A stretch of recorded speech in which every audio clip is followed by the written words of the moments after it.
Hello नमस्कार and welcome back. गाड़ी चल नहीं रही है इसलिए सीट बेल्ट नहीं लगाया है ऐसा कोई कमेंट नहीं करेगा। मामला ऐसा है कि अभी एक थोड़ा ज़्यादा ही बेकार एक्सपीरियंस हुआ है किया सर्विस को लेकर के। किया सर्विस स्टेशन में जो सर्विस होती है गाड़ी की उसको लेकर के। तो मेरा ये वीडियो बनाने का जो उद्देश्य है वो ये है कि आप लोग भी सिर्फ किया नहीं, किसी भी कंपनी में सर्विसिंग के लिए जब जाते हैं तो सर्विस की जो क्वालिटी है उसको क्लोजली मॉनिटर करना बहुत ज़रूरी है। वरना आजकल होता क्या है कि गाड़ी आप देते हैं सर्विस के लिए, वो लोग गाड़ी लेकर के जाते हैं और जो जो जॉब आपने करने के लिए बोला है वो करके वो आपको गाड़ी रिटर्न करते हैं।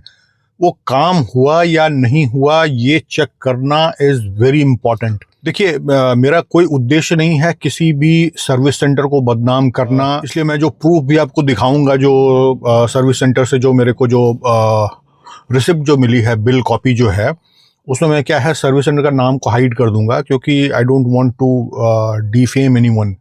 लेकिन आप लोग ये समझिए कि आंख बंद करके किसी भी कंपनी की सर्विस को जो है आप लोग भरोसा मत कीजिए, उसको क्लोजली चेक जरूर कीजिए।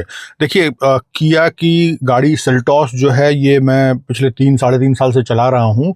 मेरे को कोई प्रॉब्लम नहीं है इस गाड़ी में। This is a fantastic car. बहुत आई थिंक मेरे एक्सपेक्टेशन से बेटर ये परफॉर्म करता है, तो उसमें कोई दिक्कत नहीं है।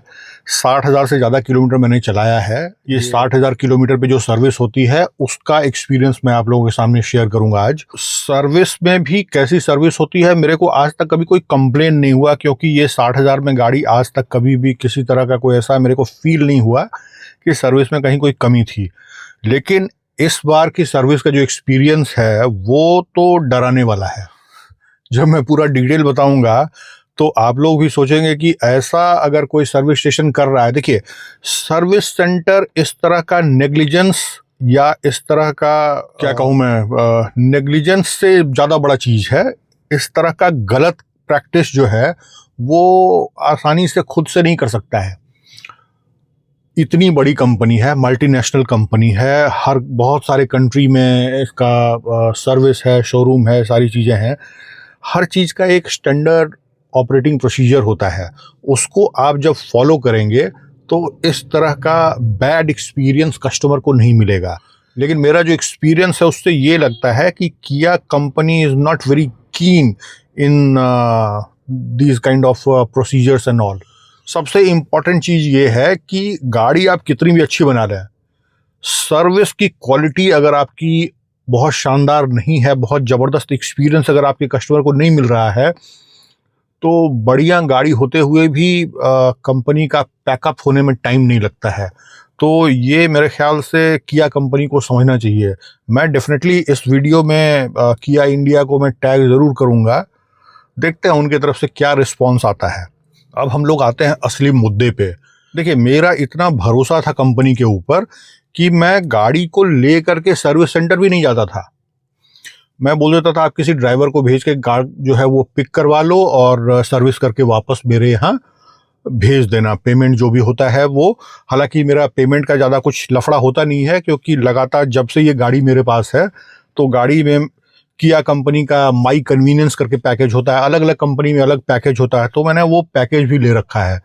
तो पेमेंट का भी कोई लफड़ा नहीं है। गाड़ी वो आकर के पिक करके ले जाते हैं और सर्विस करके फिर वापस घर छोड़ देते थे। तो मेरा तो ऐसे ही चल रहा था पिछले 50-60 हज़ार किलोमीटर 3-3.5 साल के टाइम में। इस दफ़े भी वैसे ही मैंने किया, गाड़ी पिक करके गई, फिर वहाँ से सर्विस इंजीनियर का फ़ोन आया कि क्या क्या कुछ काम करना है। मैंने कहा स्पेसिफिक तो कुछ मैं बता नहीं रहा हूँ, लेकिन आप थॉरोली चेक कर लीजिए। 60,000 किलोमीटर चल गया है, कहीं ऐसा ना हो कि 10,000 के पहले हमको दोबारा सर्विस सेंटर में आने की ज़रूरत पड़े। आपको अगर लगता है आप 1-2 दिन एक्स्ट्रा रख लो गाड़ी को, लेकिन पूरा थॉरोली चेक करके और बढ़िया से गाड़ी सर्विस करके दो मेरे को। बोला ठीक है। उन लोगों ने गाड़ी एक दिन रखा भी एक्स्ट्रा शोरूम में और नेक्स्ट डे ला करके गाड़ी दे दिया। नॉर्मल गाड़ी जैसे चल रही थी वैसे ही चल रही थी। जब मैं फिर एक लॉन्ग ड्राइव पे गया तब मैंने रियलाइज़ किया कि गाड़ी में एक जो प्रॉब्लम था वो मैंने बताया नहीं। वो क्या था कि गाड़ी का अलाइनमेंट थोड़ा आउट था। अलाइनमेंट आउट पता कैसे चलता है? गाड़ी का स्टीयरिंग अगर आपका किसी एक साइड अगर टिल्ट है दैट मीन्स कि आपकी गाड़ी का अलाइनमेंट ठीक नहीं है। और जब भी गाड़ी की अलाइनमेंट ठीक होती है तो वो एकदम बिल्कुल स्ट्रेट 90 डिग्री पे आपका स्टीयरिंग होना चाहिए। तो मेरा क्या है, राइट साइड में टिल्ट था 90 डिग्री के बदले कुछ 100 या 105 डिग्री पे। गाड़ी जब सर्विस होकर के आई है तो मैंने देखा जो उन लोग का जो रिसिप्ट, वो स्क्रीनशॉट भी मैं लगाऊंगा, उसमें गाड़ी की अलाइनमेंट का रिसिप्ट है, गाड़ी की व्हील बैलेंसिंग का रिसिप्ट है। फिर मैंने चेक किया कि बैलेंसिंग इन लोगों ने किया है क्या। बैलेंसिंग को कैसे चेक करते हैं, गाड़ी का अगर बैलेंसिंग अगर हल्का सा भी अगर आउट है तो गाड़ी जब हाई स्पीड में जाएगी तो गाड़ी में हल्का सा वाइब्रेशन आता है। अगर बहुत ज़्यादा आउट है तब तो लो स्पीड में भी आ जाएगा, लेकिन अगर ज़्यादा आउट नहीं है, बहुत स्लाइट आउट है, तो बहुत हाई स्पीड में आप ले जाएंगे तो गाड़ी वाइब्रेट करती है। तो मेरी गाड़ी में मेरे को लगता था कि 100-110 के ऊपर अगर हम ले जाते हैं स्पीड को तो थोड़ा सा वाइब्रेशन आता है। सिंस इनके रिसिप्ट में क्लियरली मेंशन्ड है कि ये अलाइनमेंट भी इन्होंने किया है और बैलेंसिंग भी की है, तो मेरी गाड़ी जैसे 100-110 के ऊपर वाइब्रेट जितनी कर रही थी उतनी आज भी वाइब्रेट कर रही है। स्टीयरिंग राइट साइड में जितना टिल्ट होके चल रहा था उतना आज भी टिल्ट होकर के चल रहा है। इसका सीधा मतलब है कि इन्होंने गाड़ी का अलाइनमेंट नहीं किया, गाड़ी की व्हील बैलेंसिंग नहीं की। देखिए, मेरे लिए ये कोई बहुत बड़ा मुद्दा नहीं था, क्योंकि मेरे को उसके लिए पे भी नहीं करना था। मेरा तो माई कन्वीनियंस पैकेज है, उसमें मेरे को कोई पे नहीं करना था। जो ज़्यादा चिंताजनक बात है वो ये है कि जो काम इन्होंने नहीं किया है उस काम को इन्होंने मेंशन किया है अपने रिसिप्ट में कि मैंने ये काम किया, ये काम किया, और भी जो काम किया वो भी मेंशन था, बट अलाइनमेंट डन और व्हील बैलेंसिंग डन ये प्रॉपरली मेंशन्ड है, और ये दोनों काम इन्होंने नहीं किया है। मेरा ये कहना है कि आप अगर नहीं किए होते तो मैं कोई कंप्लेन नहीं करने जा रहा था कि आपने क्यों नहीं किया, क्योंकि मैंने बताया नहीं था कि आपको ये काम करना है। लेकिन जब आपने रिसिप्ट पे मेंशन किया है कि you have done alignment, wheel alignment, you have done wheel balancing, और उसके बाद अगर आपने ये काम नहीं किया तो ये कोई छोटी मोटी गलती नहीं है। इसका मतलब ये है कि आप गाड़ी उनको दे देते हैं सर्विस करने के लिए और वो सर्विस करके आपके यहाँ लेके आते हैं, तो कोई भी चीज़ वो जो बिल में मेंशन किया कि ये हुआ, उस पर आप कैसे भरोसा कर सकते हैं। ठीक है, वो लोग कुछ कुछ फोटोग्राफ शेयर करते हैं कि आपकी गाड़ी का ये ड्रेन हो रहा है, मोबिल, फिर नया मोबिल डाल रहे हैं, उसका वीडियो वगैरह व्हाट्सएप पे ये लोग शेयर करते हैं। लेकिन जो काम, बाकी जो काम का जिसका कि कोई वीडियो भी अवेलेबल नहीं है और वो क्लियर दिख रहा है कि आज भी मेरा जो स्टीयरिंग है वो टिल्ट होकर के चल रहा है, आज भी 100 के ऊपर मेरी गाड़ी वाइब्रेट कर रही है, और ये मेंशन करते हैं कि इन्होंने अलाइनमेंट किया है, बैलेंसिंग किया है, तो ये बहुत बड़ा मेरे ख्याल से मतलब ये चीट है।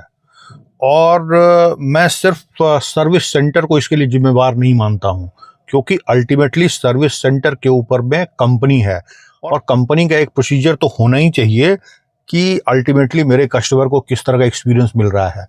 नॉर्मली होता क्या है कि सर्विस सेंटर वाले आपको within a week phone करके पूछते हैं कि आपकी गाड़ी कैसी चल रही है, कुछ प्रॉब्लम तो नहीं है। तो मैंने वेट भी किया 8-10 दिन की किसी का कोई फ़ोन आता है। पहले ये फ़ोन आता था, लेकिन पिछले 1-2-3 सर्विस से मैं देख रहा हूँ कि इस तरह का कोई फ़ोन भी नहीं आता है। मतलब company is not very serious कि क्या सर्विस की क्वालिटी मिल रही है कस्टमर को और किस तरह का ओवरऑल एक्सपीरियंस मिल रहा है, तो कंपनी को कोई ज़्यादा इससे लेना देना नहीं है, और ये मेरे ख्याल से it's really very serious thing. तो ये वीडियो बनाने का और आप लोगों से बात करने का उद्देश्य सिर्फ इतना ही था कि, और मैं सिर्फ किया की बात नहीं कर रहा हूँ, किसी भी कंपनी में इस तरह का जब भी आप सर्विस के लिए गाड़ी देते हैं तो आप इतना आसानी से 100% रिलाई नहीं कर सकते हैं, पूरा भरोसा नहीं कर सकते हैं कि जो काम आपने बोला करने के लिए या जो काम का वो रिसिप्ट दे रहे हैं वो सारा काम उन्होंने परफॉर्म किया है। इट्स रियली सैड, ऐसा होना नहीं चाहिए। इस तरह की इतनी बड़ी मल्टीनेशनल कंपनी, अच्छा खासा प्रेस्टीज है किया कंपनी का, और उसके बाद इस तरह का सर्विस एक्सपीरियंस। लेकिन जो है वो है, this is a fact. Service quality अच्छी नहीं है किया आपकी, और इस तरह का बैड एक्सपीरियंस कस्टमर को होना, मैं तो बिल्कुल चीटेड फील कर रहा हूँ। अभी मैं जा रहा हूँ, गाड़ी की चारों टायर, मेरा रिप्लेसमेंट 60,000 किलोमीटर प्लस है, तो मैं चारों टायर को रिप्लेस कर देता हूँ, और जहाँ पे मैं टायर रिप्लेस करवाऊंगा तो वहाँ पे साथ साथ व्हील की बैलेंसिंग और व्हील अलाइनमेंट ये भी होता है, तो वो भी करवाऊंगा। बट देखिए, मैं दोबारा से वही कर रहा हूँ, मेरे लिए financially it's not a loss, क्योंकि मैं अभी टायर चेंज करवाऊंगा तो बैलेंसिंग और अलाइनमेंट हो ही जाएगा, वो नहीं हुआ तो कोई बड़ी बात नहीं है। मेरा सिर्फ एक ही कहना है कि आपने बिना काम किए अपनी रिसिप्ट पे मेंशन कैसे किया कि ये काम आपने किया है गाड़ी में। Really depressed. और आगे से तो कभी मतलब मैं सोच भी नहीं सकता हूँ कि इस तरह से गाड़ी पिकअप करवा करके और मंगवा लूँगा, घर की सर्विस हो गया, मैं जा करके वहाँ पे देखूँगा किस तरह से सर्विस हो रही है। चलिए मिलते हैं नेक्स्ट वीडियो में, किसी बढ़िया से विस्की का रिव्यू करेंगे। तब तक take very good care of yourself. Bye bye.